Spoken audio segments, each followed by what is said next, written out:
እዚህ ጋር ደግሞ አለው ቢላዋን ተጠቀምኩት በሁለት ምክንያት ነው። አንደኛ የአርሶ አደር ቤት አባቶቻችን እንደዚህ ነው የሚቆርሱት። ሁለተኛ ቢላዋውን ለቲክቶክ ላለማሳየት ነው። ያዙ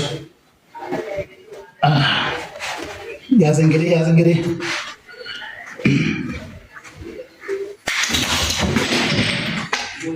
ጥሩ ነው። ጠጅ ነው የተደፋው፣ ችግር የለም። እንግዲህ በዚህ ዳቦ ስንዴው እንግዲህ የጅሩ ስንዴ ነው። ይህ ማለት ደግሞ የሰቆጣ ማር ነው። ስለዚህ ማዘዝ የምትፈልጉ በማንኛውም ጊዜ በተለያየ ኪሎ ወደ እናንተ ያላችሁበት ሀገር እንልካለን።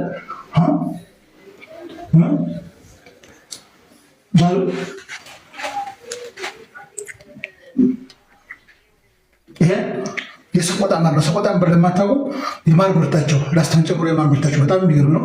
ትግራይ የሚገርም ማር አለ። ማሻ የሚገርም ማር አለ። ጅማ የሚገርም ማር አለ።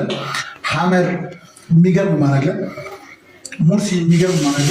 ኢትዮጵያ በራሷ ማር ናት። አፋር በተለይ ያፋር